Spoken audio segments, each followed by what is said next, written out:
Your ticket's been canceled. The woman at the counter says it quietly, her fingers still moving on the keyboard, as if the answer might change if she types fast enough. I blink once, waiting for her to look up and tell me she's joking, that this is some kind of mistake. She doesn't.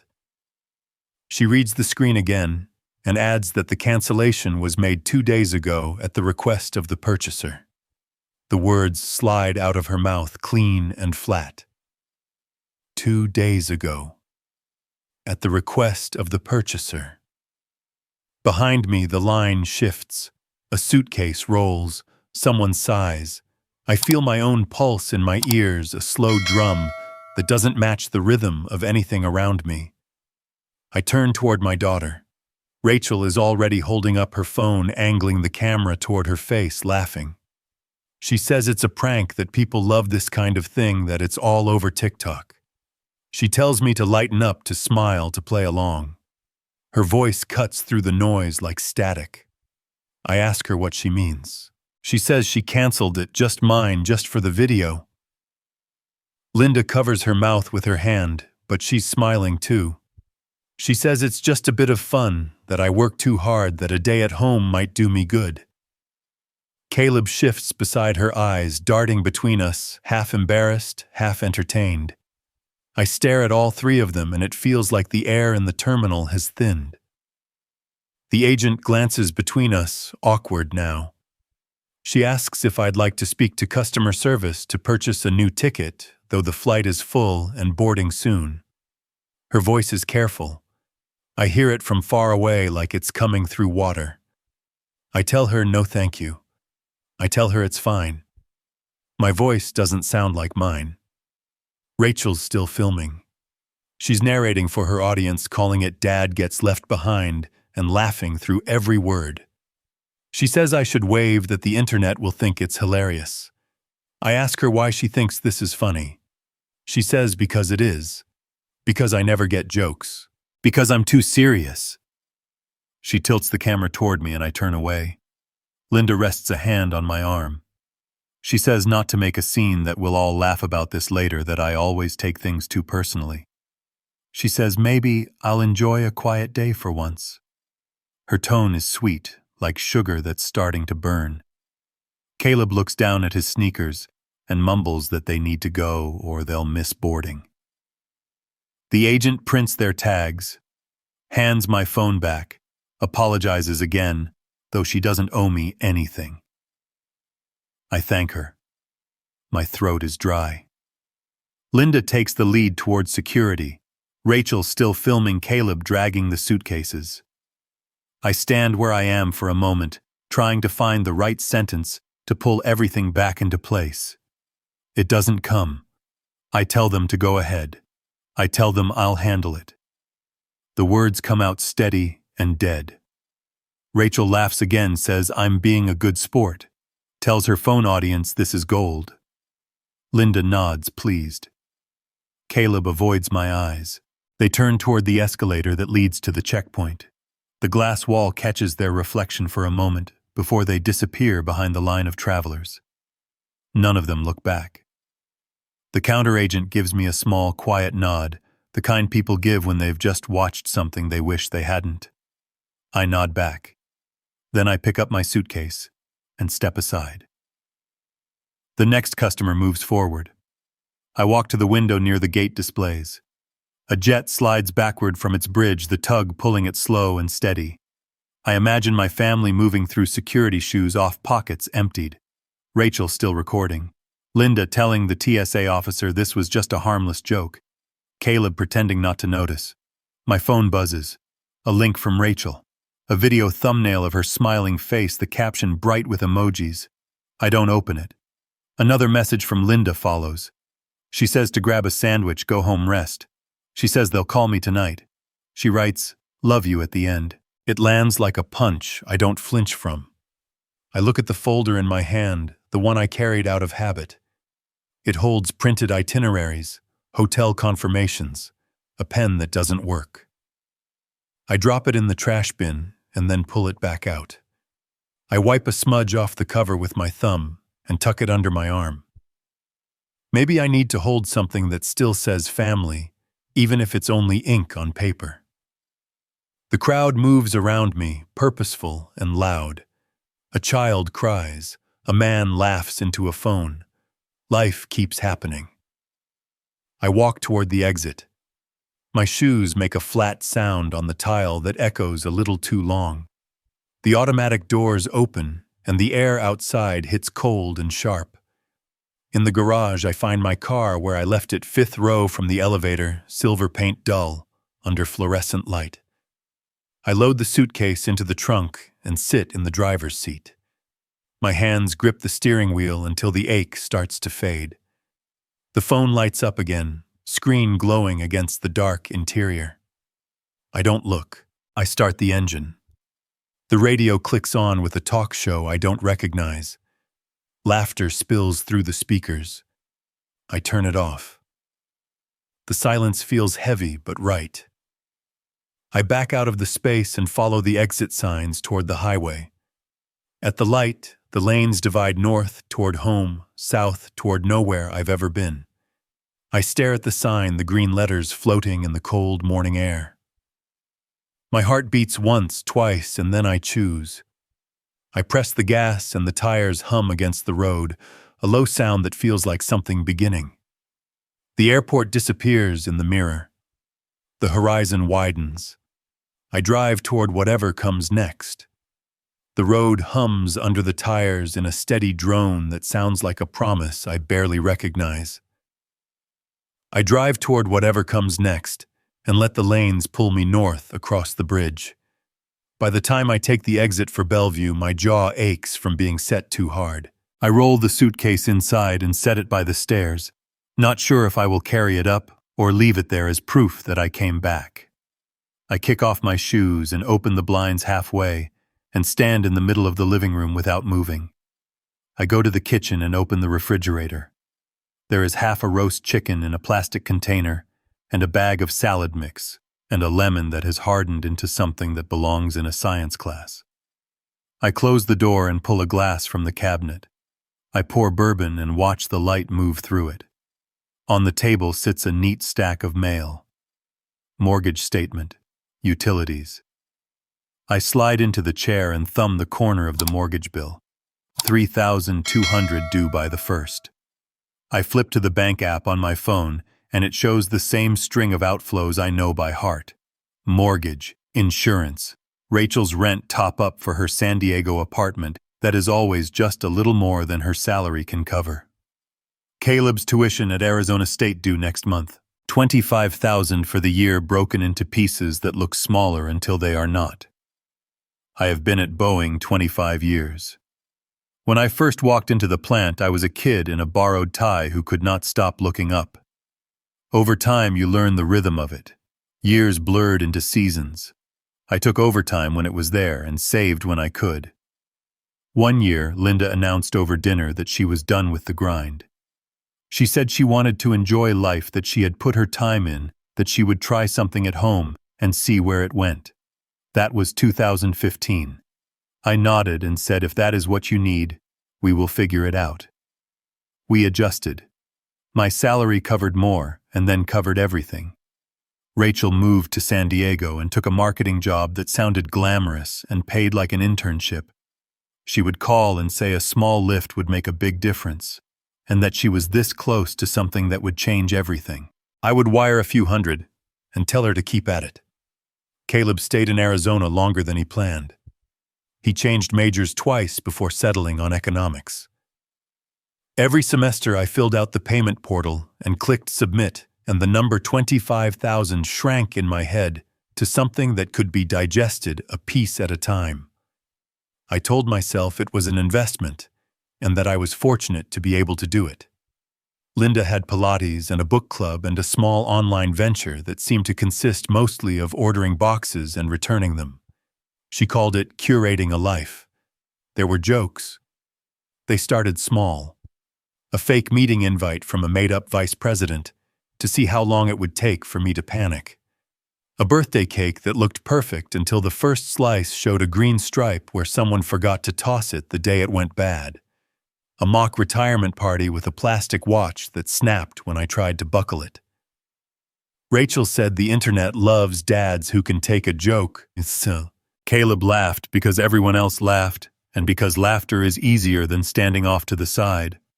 I told myself that this is what families do, that they rub against each other, and sometimes the friction makes a spark you can warm your hands by. I said nothing when the jokes bit, because I thought that made me strong. The afternoon light slides across the kitchen floor and climbs the cabinets. I take a sip of bourbon and stare at the clock above the stove. 6 hours until their plane kisses a runway on Oahu and slows and taxis and opens its doors to the same air and sun and sounds it always has. I try to imagine them stepping out into that glare. Linda tilting sunglasses down her nose. Rachel holding her phone at arm's length narrating. Caleb trailing with 2 bags and a look that says he is along for the ride. I feel something thin in my chest pull tight and then let go. I think about the email the plant sent last month congratulating the team on meeting a goal that had looked impossible in January. I had printed it and handed it to Linda as a small trophy, and she laughed and said the font made it look like a scam.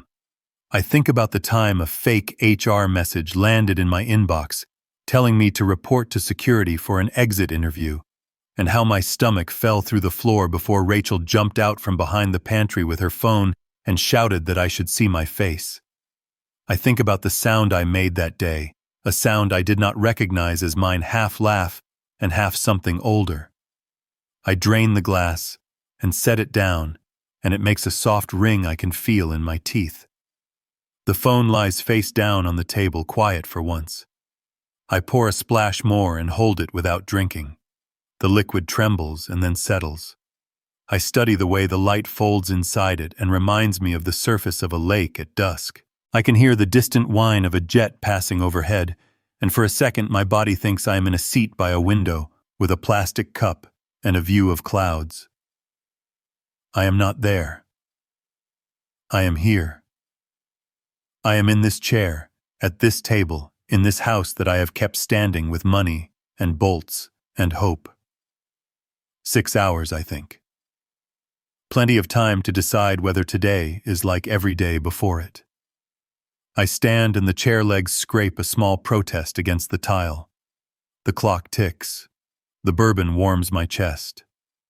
I look at the open doorway to the hall as if it leads to a stage where I am the only one who has not learned his lines. All right, I say, barely louder than a breath. I set the glass down and reach for my phone. All right, I say, barely louder than a breath. I set the glass down and reach for my phone. The bourbon still warms my throat as the screen lights up in the dim kitchen. My contact list glows like a row of ghosts, most of them names from years ago, people I meant to call and never did. I scroll until I see Mark Daniels. I have not spoken to him in almost 5 years, maybe more. He was the guy in college who could argue his way out of anything, who wrote briefs for fun before he ever passed the bar. Now he runs a firm out in downtown Seattle, Daniels and Partners Financial Law. I press his name before I can think too long about it. It rings twice. A gravelly voice comes through slower than I remember. Ethan Parker, he says, sound of traffic behind him. Well, this is a surprise. You still fixing people's financial disasters? I ask. Still trying to stop them before they start, he says. You sound like you're sitting at the bottom of a well. What's going on? I glance around the kitchen.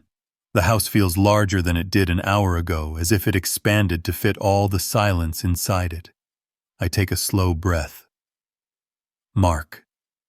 I say, if a man's been carrying his family on his back for 20 years and decides he can't anymore, how does he set it down without breaking any laws? He lets out a soft whistle. That depends. What exactly are you carrying? Mortgage? Tuition? Credit cards? Vacations I don't take. And people who think it's funny to cancel my flight and leave me standing in an airport, I say. He pauses long enough that I can picture him leaning back in that old leather chair he used to brag about rubbing the bridge of his nose. You're still the one signing the checks, right? He says. Everything's in your name. Every bill, every account, every signature I say. Then you don't have to stop helping them, Ethan, he says, his tone shifting from sympathy to something firmer. You just have to stop letting them help themselves to your work. You're the owner.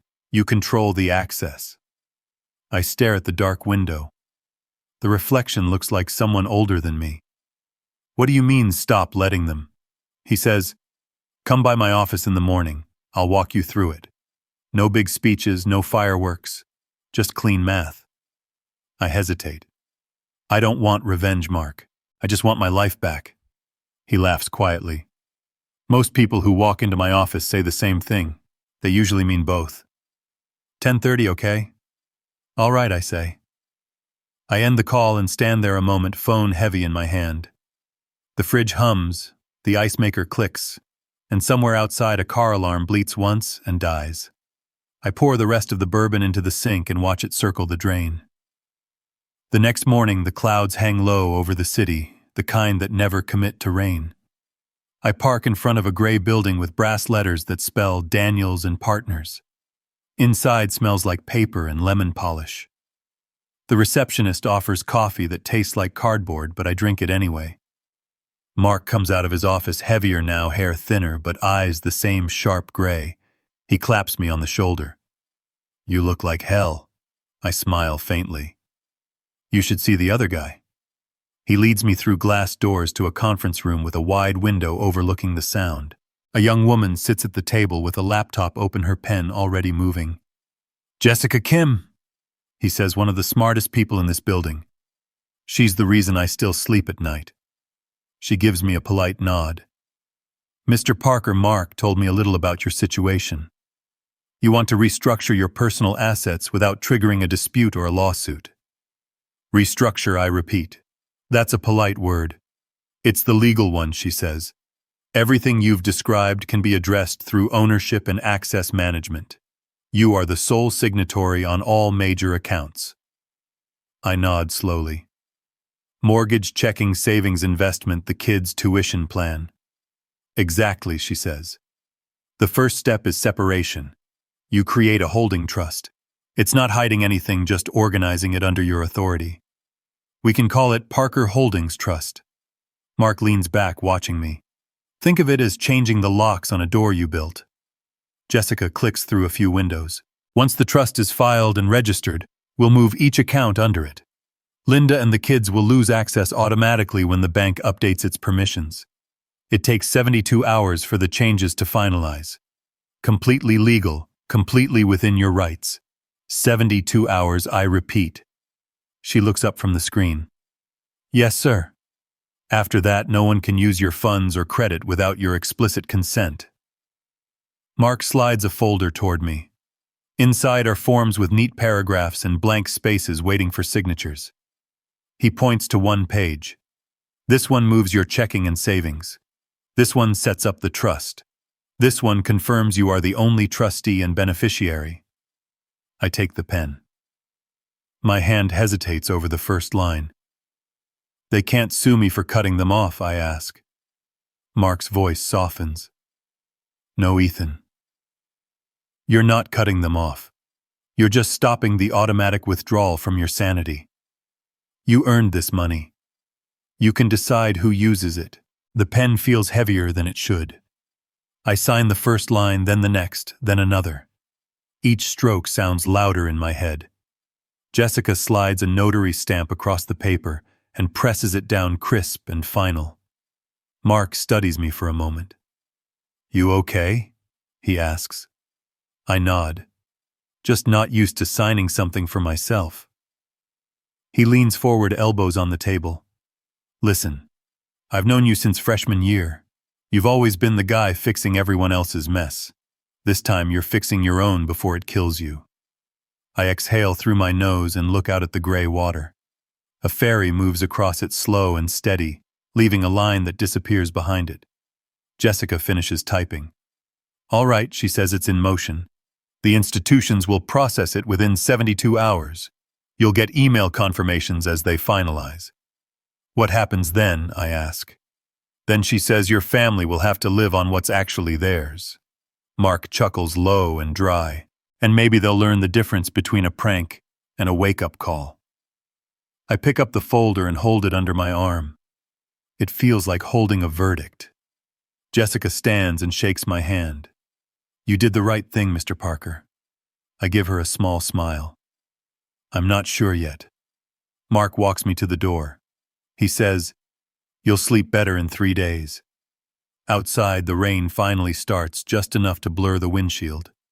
I sit in the car listening to the patter against the roof and scroll through my messages. There are none from Linda, none from Rachel, none from Caleb. The silence is almost kind. I start the engine and pull into traffic. The folder rests on the passenger seat, pale against the dark leather.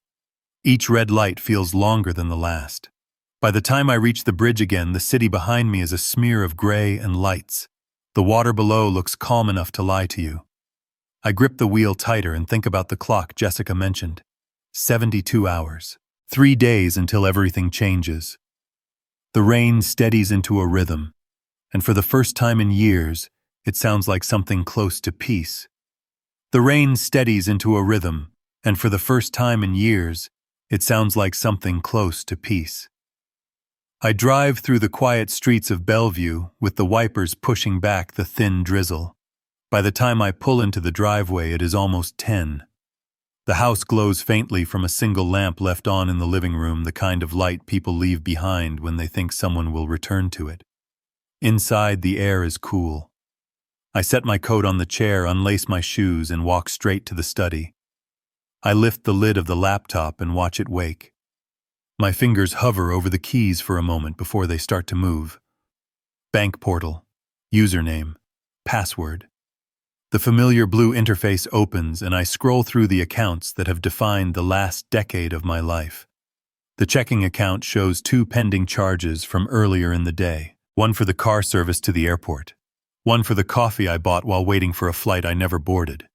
Below that, a list of linked cards, Linda's, Rachel's, Caleb's. The balances, the transfers, the small withdrawals for restaurants, apps, and impulse orders. I click on Manage Access. The page expands with a list of authorized users. I take a slow breath, then select each name one by one. Remove authorization. Confirm. A warning pops up. Are you sure you want to revoke access for this user? Yes. I repeat the motion 3 times. Each click sounds sharper than it should. I check the joint savings, the credit lines, the tuition payment link, the emergency fund I built for them years ago. I lock them all under the trust Jessica created that morning. Parker Holdings. The name looks strange and cold, but it feels solid. A wall instead of an open door. The phone on the desk vibrates. A number I do not know flashes across the screen, then fades. A moment later, it rings again. This time the caller ID reads Susan Hargrove, the bank's regional director. "Mr. Parker," she says, "I just received an authorization request from Daniels and Partners regarding your account changes. Before we process it, I need to confirm that you wish to close the joint account and deactivate all supplemental cards." "Yes," I tell her. She pauses, the kind of silence that measures a person. "You understand that these accounts have been active for over 10 years, and closing them will restrict access for your family members immediately." "I understand. It will take 72 hours for the full separation to finalize," she says. "After that, you will be the only authorized user." "Good," I say. "Make sure it happens tonight." There is another pause, then she says, "We'll take care of it. You'll receive confirmation emails within the hour." "Good luck, sir." "Thank you, Susan." When the call ends, I sit for a moment and stare at the reflection of the room on the black screen. Somewhere in the distance, a car door slams, followed by the faint echo of tires splashing through puddles. The clock on the wall ticks toward 11. I close the laptop and lean back in the chair. I walk to the hallway, passing the framed photographs that line the wall. One from Rachel's high school graduation, one from Caleb's first baseball game, one from the trip to Yellowstone, where Linda laughed until she cried because a squirrel stole her sandwich. I stop in front of the wedding photo. Her hand rests on my shoulder, my arm around her waist. We look happy, or at least the kind of happy people learn to pose for. I lift the frame off the hook and turn it over. The dust leaves a faint rectangle on the wall. In the living room, the smart lock on the front door flashes green as I wake it. I open the control app on my phone, tap through the settings, and update the master password. The new code is something simple, something only I will remember. When I hit save, the device chirps once and the small light turns blue. I test it twice just to be sure. Each time the lock answers only to me. Upstairs, the bedroom smells like her perfume. Not strong, just a hint of something floral that lingers in the air. Her dresser is cluttered with jewelry, half-empty bottles, and a folded plane ticket stub from a trip we never took. I pull open the nightstand drawer and find an old watch she gave me on our 10th anniversary. It still ticks, stubborn and steady. I slip it onto my wrist and tighten the strap. I go back downstairs and pour a glass of water. I take a sip and look at the window. The reflection shows a man sitting alone in a kitchen that once held a family. I can almost hear the echoes of their voices, their laughter, their arguments. The way Linda used to hum while making coffee. The way Caleb left his shoes by the door. No matter how many times I asked him not to, the way Rachel filled the house with the bright noise of her opinions. The sound fades as quickly as it comes. My phone lights again. Linda Parker. I stare at the name for a few seconds, the screen glowing in the dark. I know where she is. A table at a restaurant overlooking the ocean, the flicker of tiki torches, a waiter setting down plates. She is reaching for her card, swiping it, waiting. A beep. Declined. Rachel laughs, says it's probably the system glitching. Linda frowns, tries again. Declined. She dials me, certain I can fix it. The phone buzzes once more on the counter. Then again. I let it ring. After the 5th attempt, the ringing stops. The silence afterward feels deeper than before. I finish the glass of water and place it in the sink. I walk back to the hallway and look at the empty space where the photo hung. The wall looks bare, but it feels honest. I carry the picture into the study, open the bottom drawer of the file cabinet, and set it face down inside. The drawer closes with a soft click that sounds final. I turn off the last light in the house. In the darkness, the hum of the refrigerator fills the air. The lock on the door flashes once, adjusting to the new code. For years I thought silence was forgiveness, that keeping the peace was love. Now I understand that sometimes silence is a door closing. I walk to the front window and watch the rain start again, faint and steady against the glass. It slides down in thin lines, tracing the shape of the world outside, but never stopping long enough to soak through. Somewhere over the Pacific, a plane cuts through clouds carrying 3 people who think I am still the same man they left behind. I look at the dark outline of the driveway, the car parked where it has always been, and for a moment, the weight in my chest shifts. Not lighter, not heavier, just clearer. I stand there until the clock strikes midnight. Then I take a breath, turn away from the window and head upstairs. The house is quiet, locked, and mine. The house is quiet, locked, and mine. I stand in the hallway with the wedding photo still warm from my hands and feel the years line up behind me like studs inside a wall. I set the picture on the console table and walk to the front window where the rain has faded to a shine on the street. I close my eyes, and the year is 2012. Mark had sent a message the week before saying, "Be careful, and do not put anyone on a deed you do not want to fight later." Linda smiled and said, "Paperwork is just paperwork, and what matters is trust." I believed her because it was easier, and because I wanted a simple story to start a complicated life. The Parker Holdings portal sits where Jessica left it, clean and clinical. I call her before I can talk myself out of it. I tell her I want to finish what we started. I want my name to be the only name that binds this property. She asks if I am ready to remove the CO owner from the mortgage records and to file the trust transfer on the title. I say I am. She reminds me it will take 72 hours to clear through the systems and recorders. After that, she says Linda will have no legal authority over the house. Her voice is steady, not cruel, not kind, just exact. I thank her. 2-factor codes roll in. Transfer of beneficial interest to Parker Holdings Trust. Trustee and sole beneficiary, Ethan Parker. Removal of Keo owner from all associated mortgage and escrow accounts. A confirmation line appears. Jessica messages a final time to say everything is queued. We disconnect. On the counter, my phone buzzes with a notification from an app I did not know I still had, a video trending near me. I open it without thinking, and Rachel's face fills the screen above an infinity pool with a view of the ocean that looks almost painted. She tells her followers that Dad missed out and that sometimes you have to teach the people you love to loosen up. She swings the camera to show Linda in a linen dress, holding a drink the color of a sunset, and Caleb with his hat backwards, trying to look older than he is. The caption says, "I am at home because I cannot take a joke." A tag marks it as a family prank. The sound of their laughter cuts across a beat that the app chose without asking me. I put the phone face down. The marble counter is cool against my fingertips. I walk to the garage and lift the door to the smell of rubber and oil and dry cardboard. The tool chest shines in a quiet way. I run my palm over the top until the dust makes a clean arc. The bicycles hang where I put them years ago after a ride that ended with Rachel declaring hills were a punishment invented by dads. A box labeled Christmas leans against a shelf, and I can see the glitter of an ornament through a tear in the tape. The house has a way of keeping the past within reach, even when you think you have packed it away.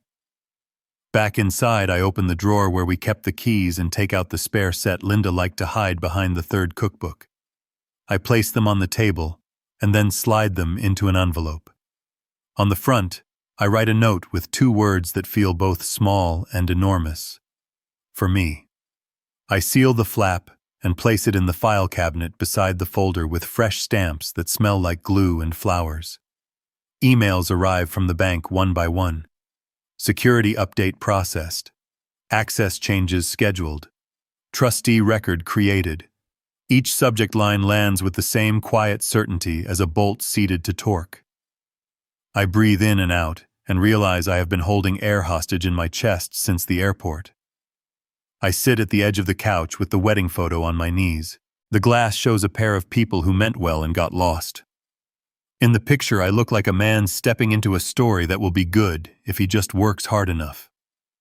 The frame cools under my hands. I carry it to the study and set it in the drawer beside other proofs that we existed in a certain order. The drawer closes without complaint. The phone buzzes again. It is a different video from the same place. Rachel inside a lobby with a waterfall on a wall, words floating over the image that say this is what life is for. She moves through strangers who smile at her because she is bright and because it is easier than not. Linda appears for a moment, mouth open in a laugh that used to pull me with it, before the clip snaps to a plate of ahi and a toast to time off. Caleb raises his glass and looks into the lens like it is a mirror. They look happy in the way people look happy when a camera is up. People will watch this by the hundreds of thousands. They will tap the little heart and share it with friends and say this is hilarious. They will not hear the part where something inside a person is asked to disappear to make room for a joke. They will not see what laughter can bury when it is used like a shovel. I stand and walk to the front door. The new code waits in the lock like a secret that fits only one mouth. I step onto the porch and breathe air that smells of wet cedar and distant rain.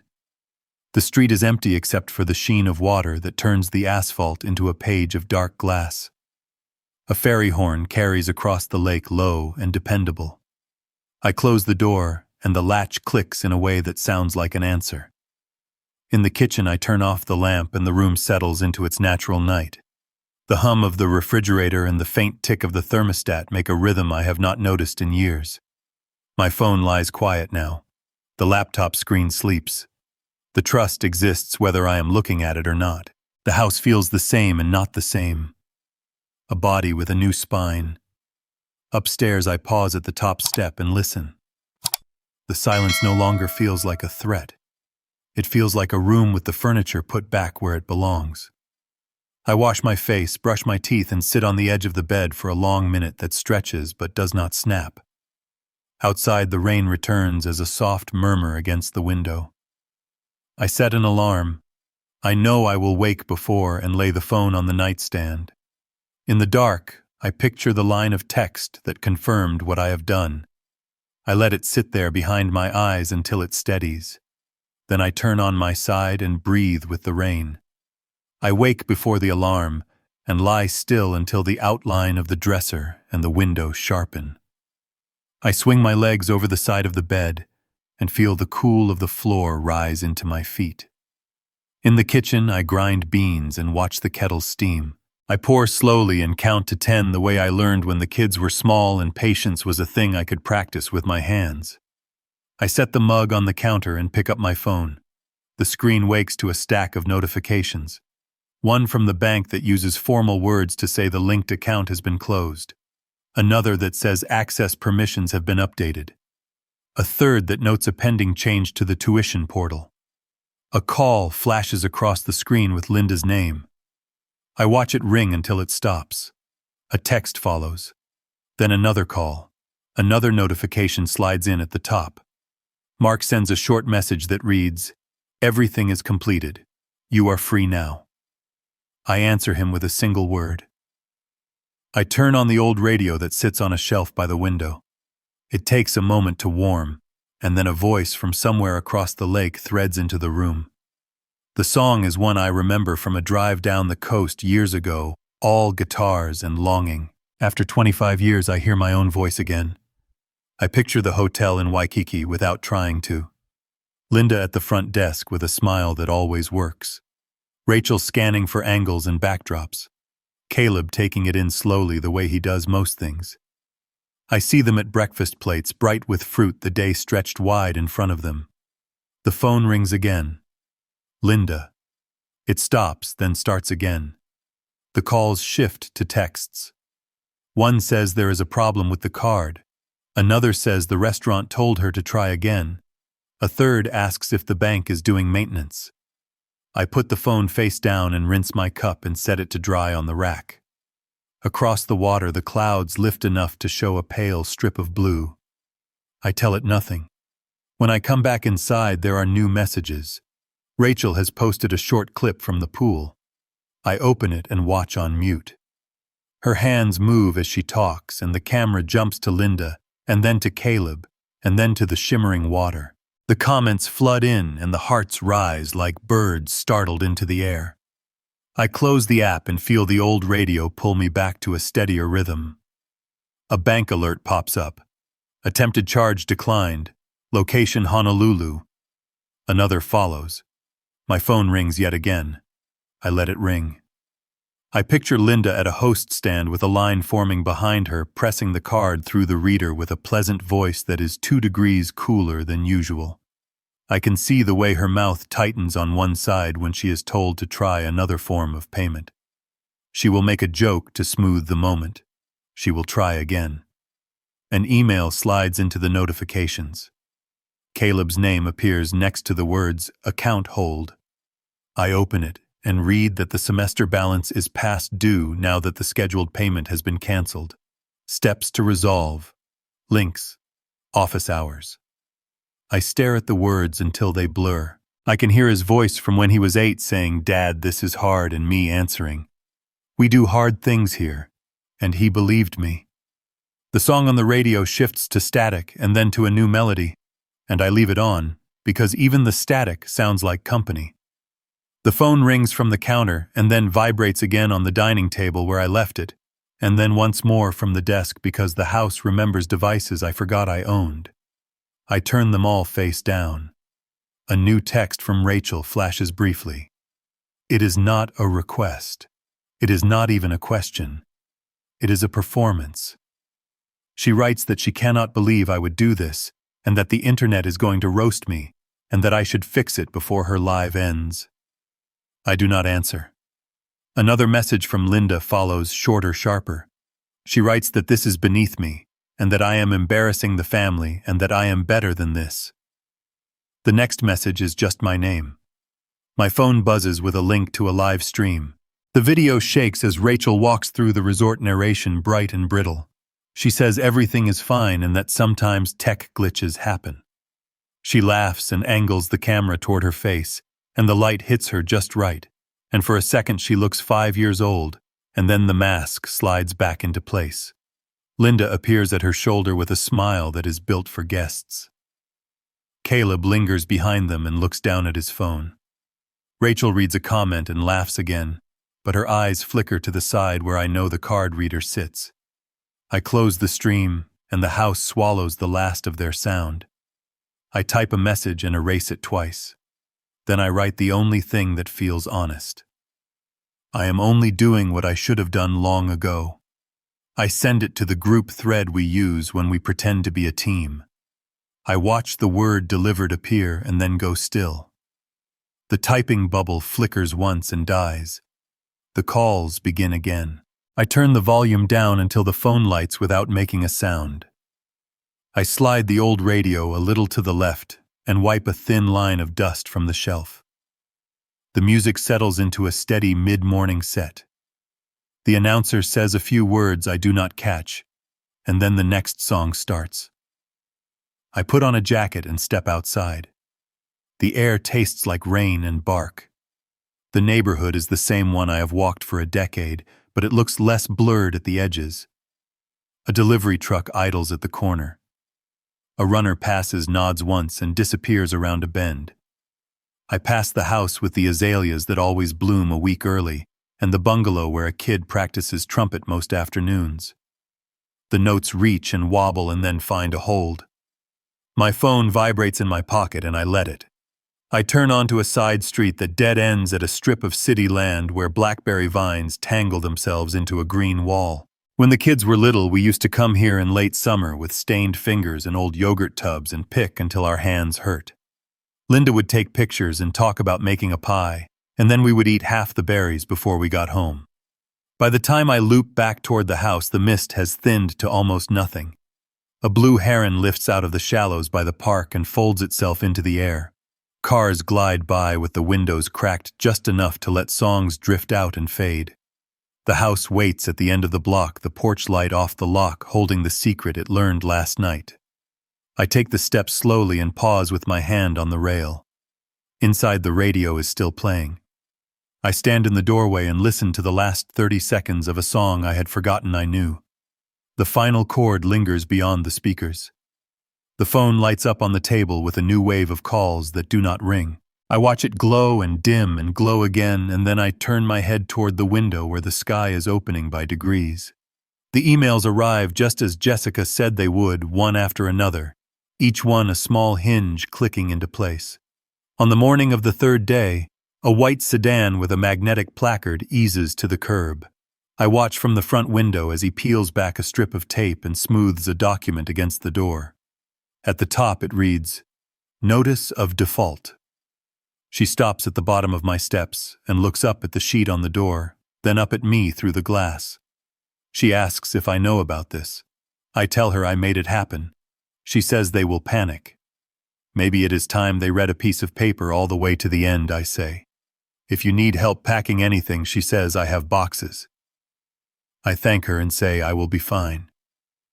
I take the paper down, make a copy on the scanner in the study, and pin the original back where the man left it.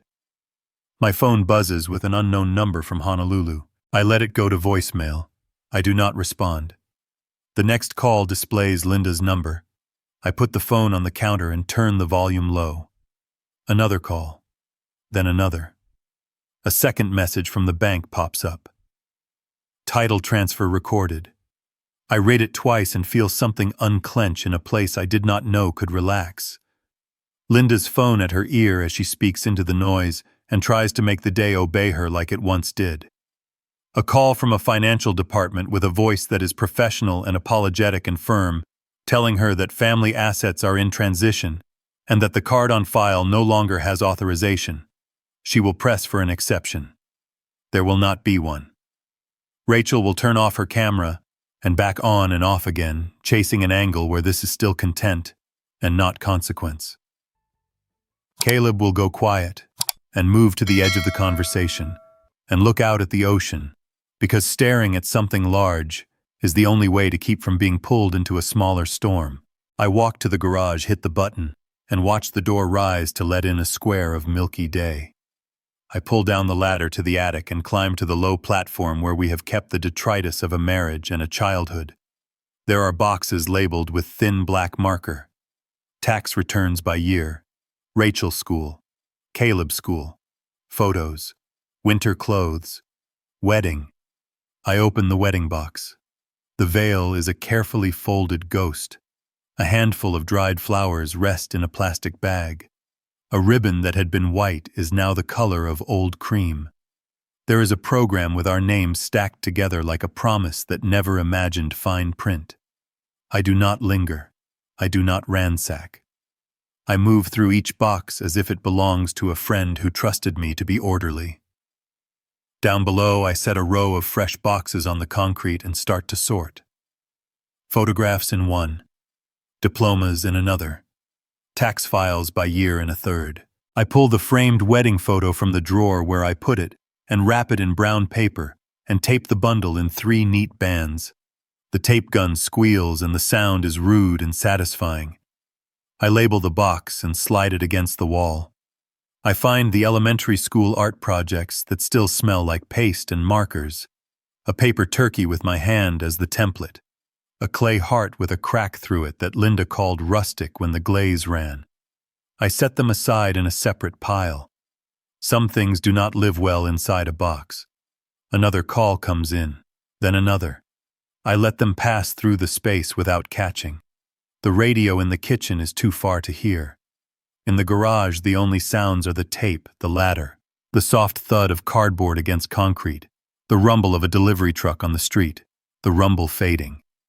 I stop to drink water from a bottle that has been on the workbench since last weekend. The plastic is warm, and the water is not good, but it fills the gap. I look around and try to see what the space will be when this is done. A shelf with only the things that matter now. A floor that does not hide anything. The outline of a place where you can find what you need without stepping over what you cannot carry anymore. My phone chimes with a new kind of message. A system alert that the tuition portal has been updated. Payment method removed. Account on hold. A link to contact the bursar. I picture Caleb reading the same words on his screen and staring at them until they blur. He will think this is a test he can charm his way through. Then he will remember that numbers do not care how much you smile. Across the garage, the box with old tax returns gapes open. W-2 forms stacked with my name. Receipts paper-clipped and labeled. I feel a wave of tired at the sight of all the years I was a ledger and a promise.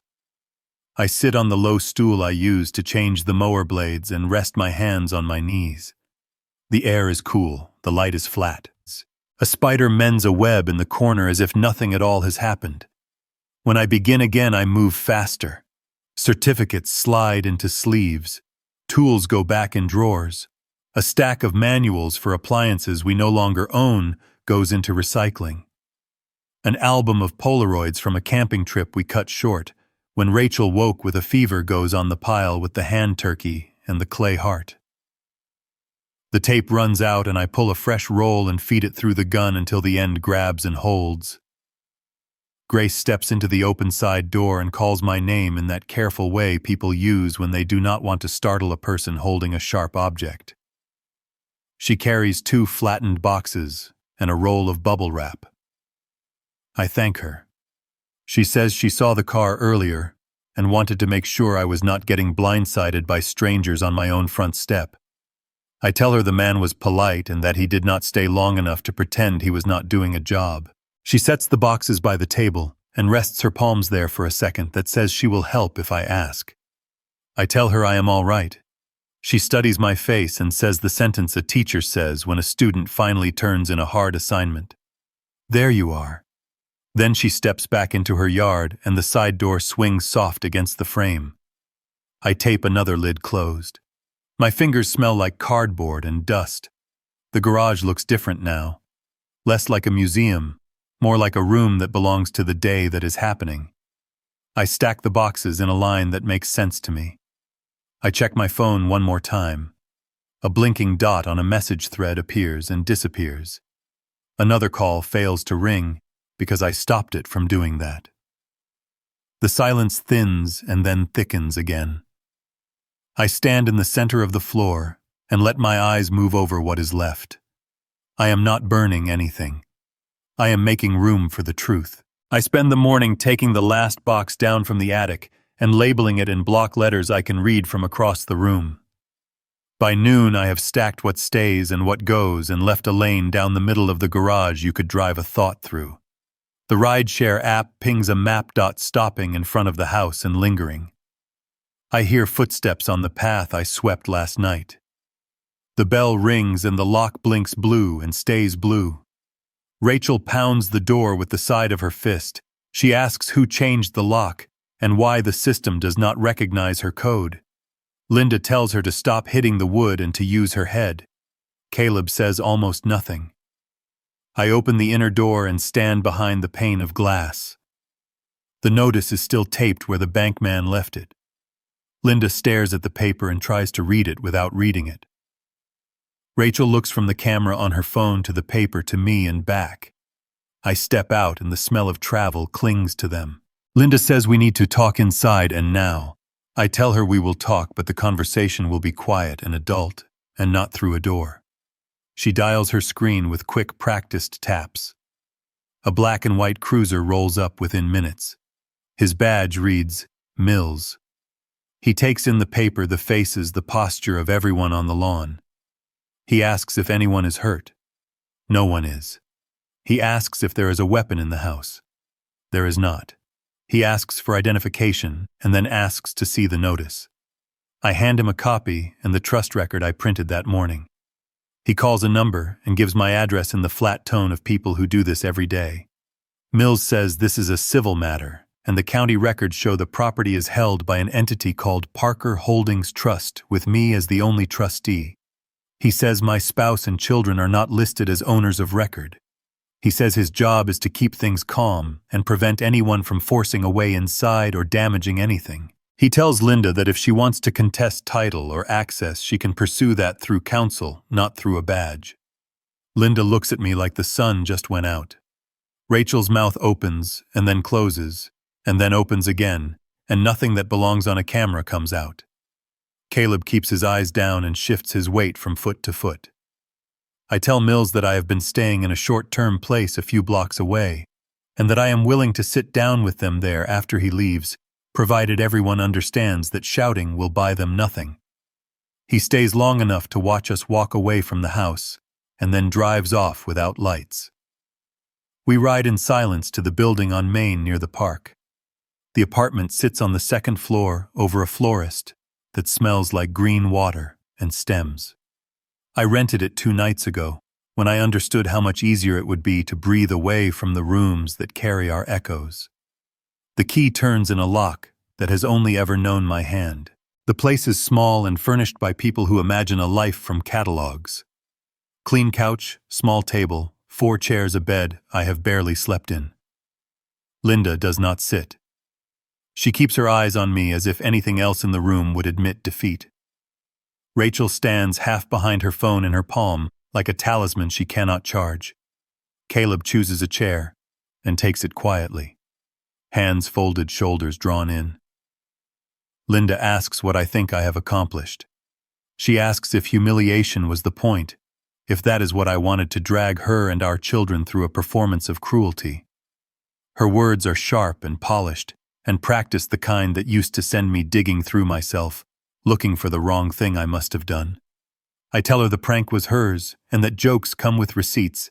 I say every laugh someone takes at the cost of another person is borrowed and must be repaid. Rachel asks if I do not feel shame. She asks how a father can do this. She asks if I have any idea what people are saying online. I tell her I do not feel shame. I tell her I feel empty in the way a room feels after everyone finally leaves. Caleb clears his throat and asks what happens to school. I tell him there is a hold and that the office will work with him if he shows them how he plans to pay. He looks at the table and says he understands that plans have consequences. There is something steady under his words that was not there a week ago. Linda paces once along the short length of the rug and stops by the window. She says we are family, and that family forgives. She says I have always prided myself on being decent. She says this is beneath me. She says a real man does not use money to punish. I tell her I did not use money to punish. I used ownership to set a boundary that should have existed long before this. I tell her I did not embarrass her. I simply stopped underwriting the version of us that lives in her head. I tell her I am done paying interest on a joke that never made me laugh. Mills was right to call this civil. There is nothing dramatic in front of us, no broken glass, no door to bash down. Only paper, only decisions, only the slow rearrangement of who we have been into what we are willing to be next. Linda lowers herself into a chair like someone sitting after a long run. She looks older than she did when she walked in. Her hands are still empty on the table. She says my name once in a tone I have not heard since before we bought the house, when we were still guessing at every step, and the guesses were not yet heavy. I do not answer. There is nothing to answer yet. I pull a manila folder from my bag and set it in front of me. The top holds copies of the trust registration and the bank confirmations and the notice I pulled from the door before we left. I lay them out quietly. Titles, dates, signatures. The facts do not raise their voices. Linda watches the papers as if they might argue with me, and then with each other, and then with themselves. They do not. Rachel wipes her face with the heel of her hand and tells me this is not how families do things.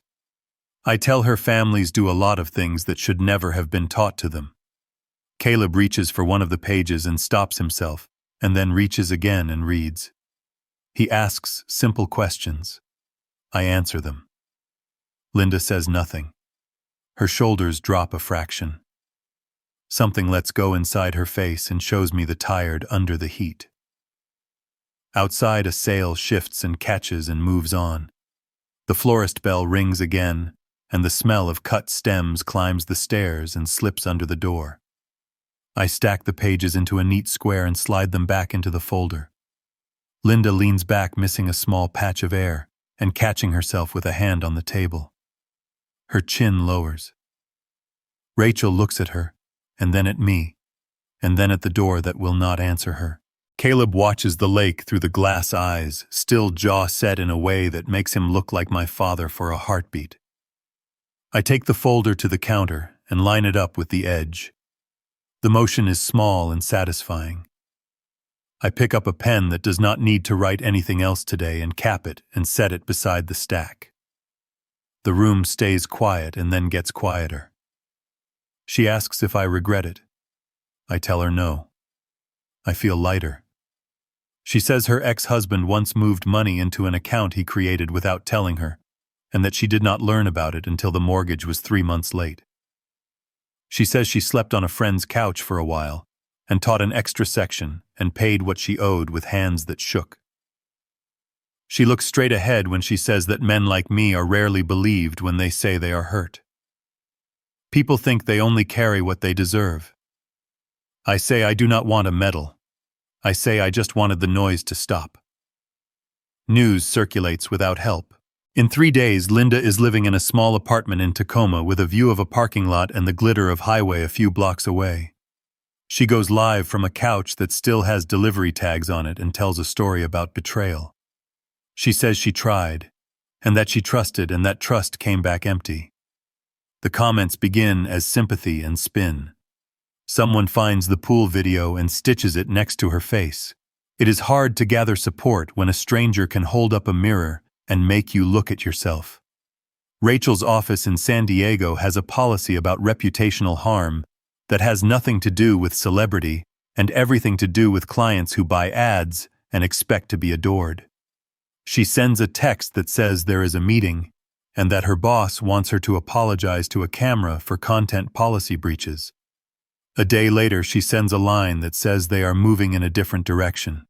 When she starts again, the tone is flatter, and the audience smaller, and the comments quieter. Caleb sends a screenshot of a schedule with a green circle around a 6 in the morning shift. He has a job at a coffee shop 2 miles from campus. He says the tips are decent. I tell him I am proud of him without using the words because at this point he needs action more than he needs balloons. I stop at the shop once on a walk and watch from the sidewalk as he moves like a person who has decided to move. He does not see me. I do not go in. I let him own his first morning. I sit with Grace after dinner another day, and she asks if the quiet is worse than the noise. I tell her not today. She nods and tells me about a student she had, who learned English late and wrote a poem about a kitchen table. A video from Tacoma shows Linda speaking into the blue glow of a phone after midnight. The comments do not come the way they used to. A stranger writes a thoughtful paragraph that asks what she thought would happen when she treated a person like a prop.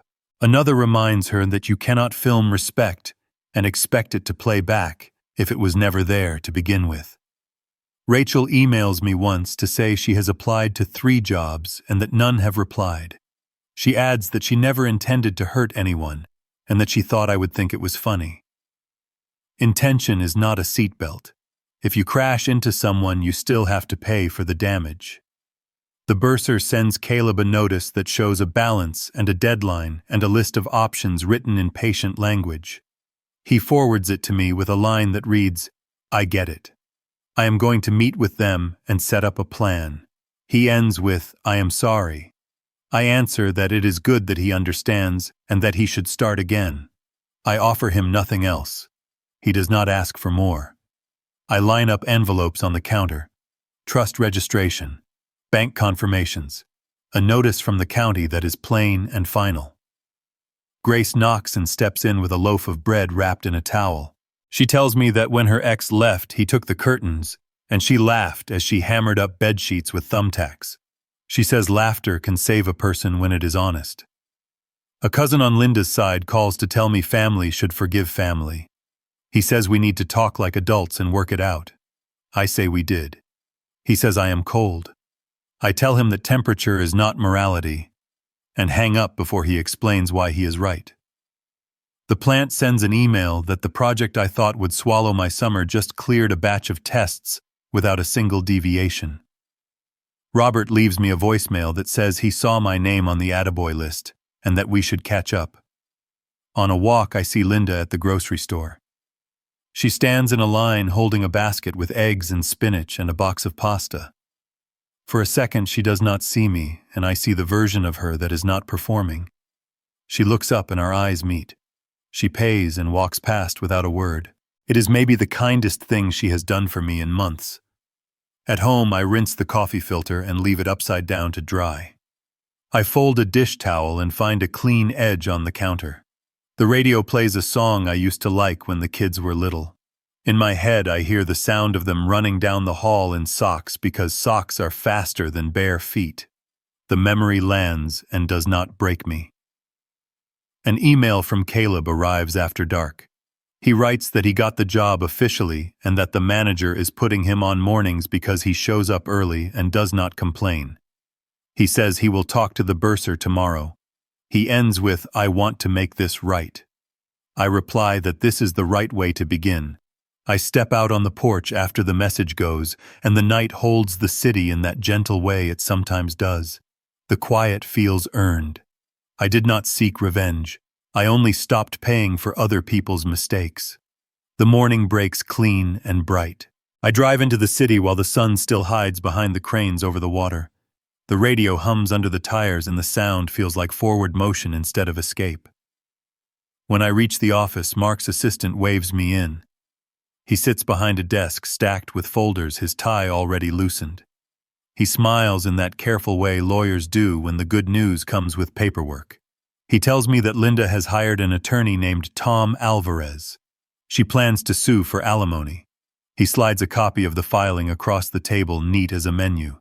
I look at the heading, the seal, the language about entitlement and contribution. The paper smells like toner and disappointment. I ask if she has a chance.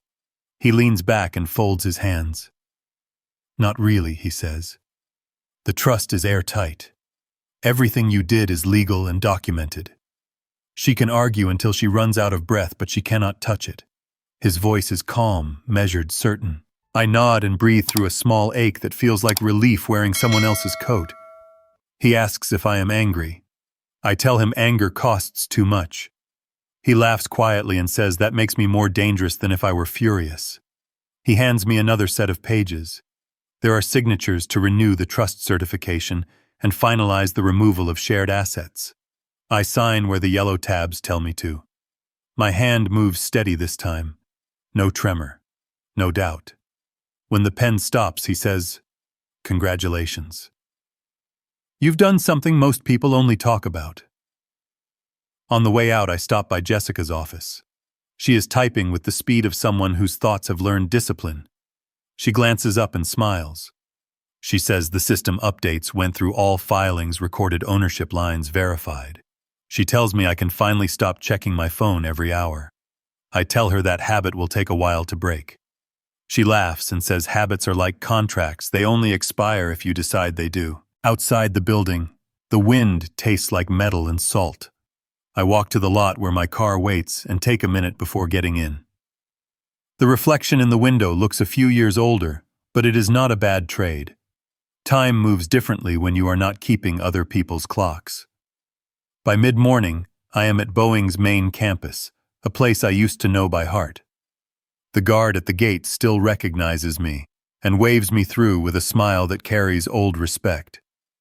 The hangars rise like quiet monuments.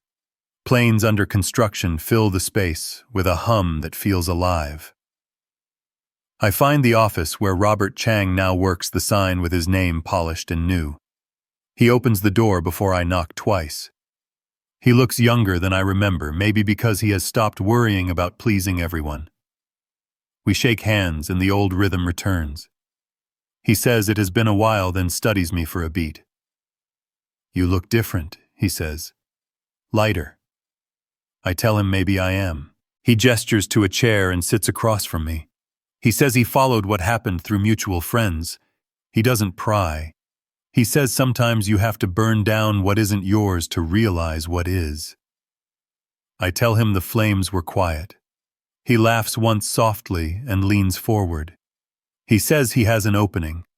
Director of Engineering for a new defense systems line. It's demanding, but it's leadership, not cleanup. He says my name was the first one he wrote down. I ask if he's sure he wants to take that bet again. He nods. "You've done 25 years of keeping things flying," he says. "Maybe it's time we let you steer." I sit with the offer longer than he expects.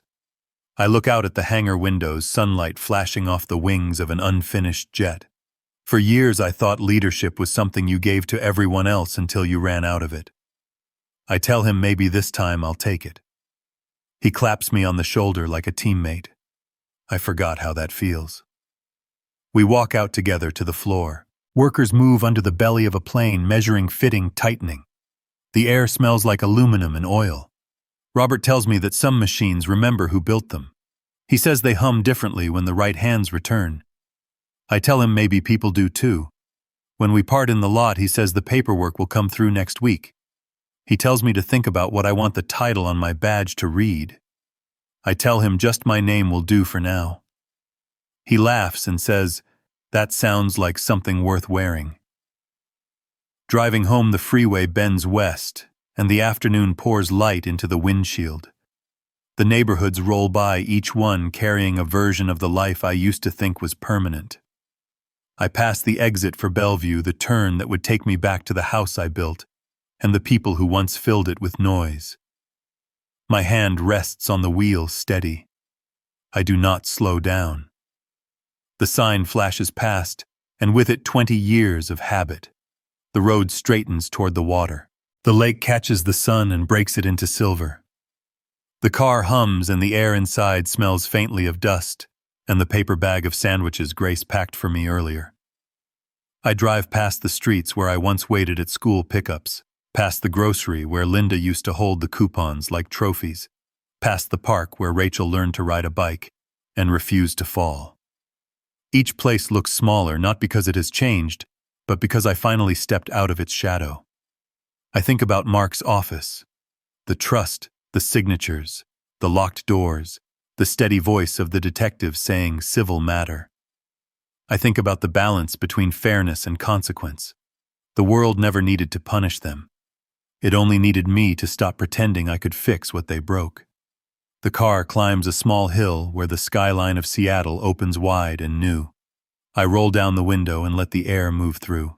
I remember what Robert said about steering, and for the first time the word doesn't sound like work. It sounds like direction. Justice does not always arrive with a gavel. Sometimes it comes in the quiet moment when you stop volunteering for pain. It comes when you let go of the story where you are the rescue and accept the one where you simply walk forward. The sun drops behind the cranes and the lake mirrors the color of steel. I drive on past the last street I used to call mine and do not look back. Work steadies into its new cadence. I stop checking my phone every 10 minutes. News about Linda and the kids reaches me the way weather does through a mix of forecasts and windows. They rent a narrow place in Tacoma, 2 bedrooms, a view of a lot where trucks idle before dawn. Rachel's posts turn sparse, then soft. Caleb texts once in a while with the plainness of a person who has begun to enjoy telling the truth. Up at 5, he says. The apartment above the florist grows familiar. One afternoon, Grace knocks and steps in with a small pot cradled in both hands. Inside the pot is a bonsai, a young juniper with a trunk that already knows how to bend without breaking. I think you need to grow something again, she says. We move it to the spot near the window where the light lingers longest. She leaves with a wave, and the promise of soup Thursday, whether I want it or not. Days stack into a pattern I can carry. I walk to work some mornings when the sky is clear and the air snaps. At the plant, I move between teams and listen for the notes that are out of key.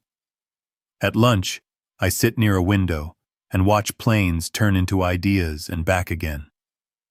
In the evenings, I rinse a plate and wipe the counter, and sometimes I play an old record on a small player that came with the lease. On a Saturday, the sidewalk outside blooms with buckets of peonies and snaps of eucalyptus. I am sweeping stray leaves off the step when a knock comes at my door. When I open it, Caleb stands there in a hooded sweatshirt that smells like espresso and rain. He holds an envelope that looks familiar. He says he came to give something back. He lifts the flap and slides the money I gave him months ago across the table. He says he does not need it. He says he wanted me to know he is all right. I tell him to keep it. For a start, not a rescue. He says he found a room closer to campus with a roommate who does not talk in his sleep. He says he went to the bursar and made a plan, and that numbers make sense now that they are his problem. He says he is tired in the right way, and that it feels like a clean ache, not the old story of borrowing strength he did not earn. We sit at the table with the bonsai between us. He asks about work. I tell him about a machine that kept eating drill bits, and how we finally learned it did not like a certain angle.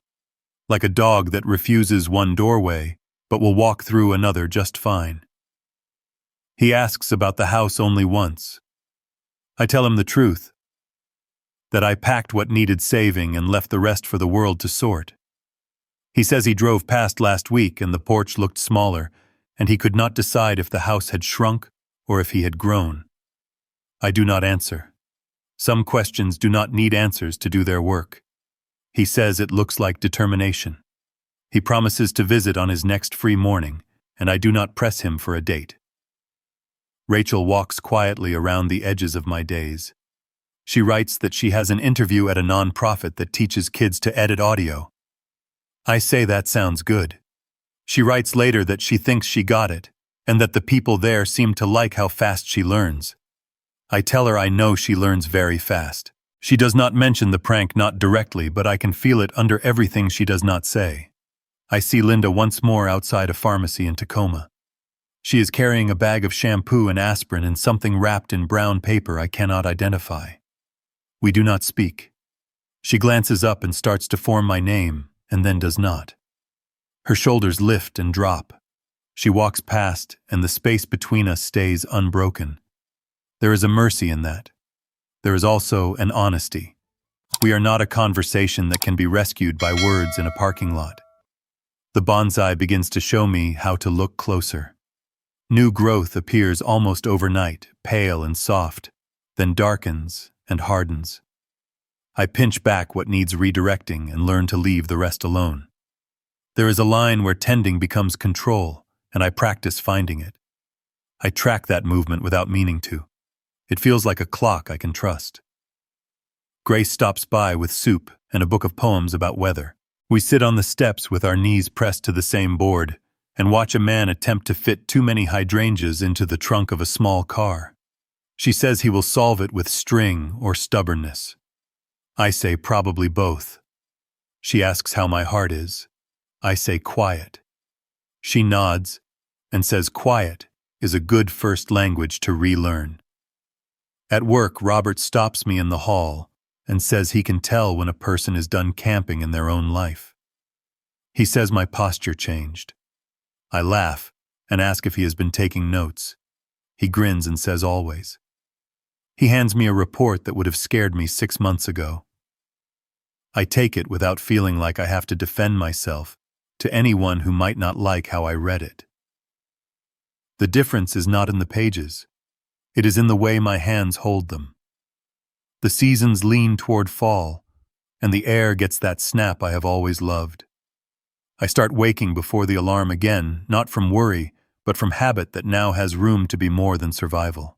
I walk the long way to work and watch a row of maple trees turn red from the top down. The florist downstairs switches to tall branches and seed pods in the window. The bell rings less, but the door opens wider. People buy arrangements that look like scaffolding for birds. On a Sunday, I make coffee and set the cup by the bonsai and read 3 pages of the book Grace brought me. The lines are spare and sure. One says the longest drought ends with a single drop.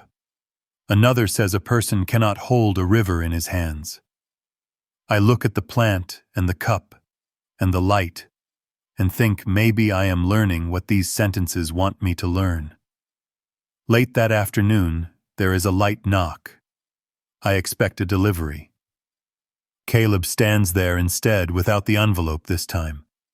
He says he just wanted to say thanks again and to tell me he got the morning shift 3 days a week and afternoons on Fridays.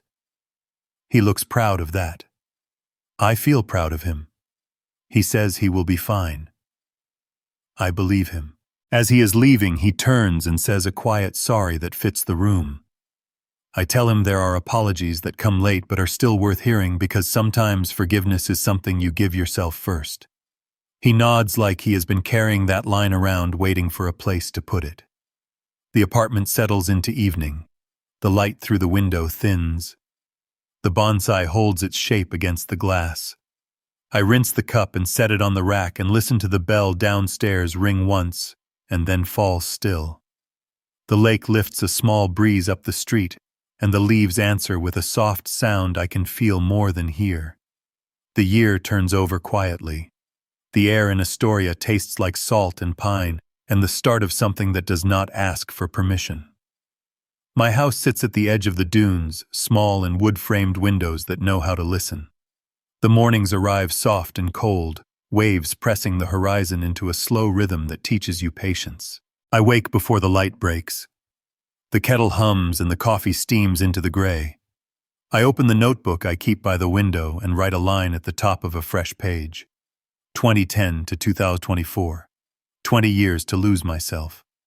1 year to find what was left. The room smells like roasted beans and ocean wind. I hear gulls argue somewhere beyond the porch and the groan of a fishing boat heading out. The world feels wide again, not like something I have to earn. The phone stays face down on the counter. The silence is a clean kind. Grace drives up just before noon, her old Subaru scattering sand from the tires.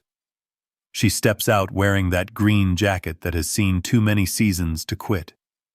She holds a thermos under one arm and a paper bag in the other. We walk toward the beach with the wind pushing our words sideways. She tells me she brought soup, but it will have to wait. She wants to walk before the tide turns. The sand gives a little under our feet, damp and solid at once. The horizon blurs where the clouds meet the water. She points out a pelican diving too close to the breakers and laughs when it comes up empty. I tell her I think it is learning, same as us. We walk a long way before either of us says much. Finally, she asks if I still think about them. I tell her I do, but the thoughts no longer come with noise. I am not angry, I say. I just don't belong there anymore. The words surprise me with how light they sound when they leave my mouth. She nods and says belonging is a choice people forget they get to make. The wind carries the sentence out over the waves where it disappears but does not vanish. At the water's edge, a boy throws a stick for a dog that refuses to fetch. A couple stand close enough to pretend the cold is not there. Grace bends to pick up a smooth stone and presses it into my hand. She says it is good luck if you skip it, and bad luck if you pocket it. I let it fly and watch it touch the surface 3 times before it sinks. She laughs and says maybe luck is just practice with better timing. We stop near a driftwood log half buried in sand. She sits and pulls the thermos from her bag. The lid becomes a cup. She pours and hands it to me. It tastes like cinnamon and patience. She looks at the horizon, then at me. She says she is glad I did not let bitterness make a home in me. I tell her it tried, but the rent was too high. She laughs, the kind of laugh that lets you know you are forgiven for something you never confessed. The afternoon stretches. The clouds peel back enough for sunlight to find the water and paint a path of gold toward nowhere. We walk back in silence, the kind that does not demand to be broken. The dunes rise behind the house and the porch waits with its old chair and the bonsai I brought from Seattle. It has grown crooked and strong. I water it once a week and trim it only when it starts to forget its shape. Inside, I set the empty thermos on the counter. Grace lingers at the door, brushing sand from her sleeves. She says she will head back before dark. I thank her for the walk. She tells me not to make solitude into a religion. I tell her I am learning balance. She smiles and says good, then drives away down the narrow road lined with seagrass and gulls. The light fades to that hour between blue and black when everything feels honest. I sit at the table and open the notebook again. The page from this morning waits. I write one more line under the first. Peace is not owed. It is built. I close the cover and rest my hand there for a moment as if the paper could remember the warmth. Out the window, the ocean holds a steady pulse. The air tastes like iron and rain. I step onto the porch with a blanket around my shoulders. The horizon starts to brighten at the edge. The first streak of dawn lifts over the water, thin and silver, then pink. The sound of waves folds into the wind and spreads across the sand. I breathe it in slow and deep. They laughed when they left me at that airport, I think. They thought it was a joke that would end in forgiveness. What they never understood was that the real punchline was freedom. They laughed first, but life laughed last. The tide moves in slow applause against the shore. I finish the coffee that has gone cold. The sun breaks the line of the sea. The world tilts toward light. I watch it and let the sound of it fill me.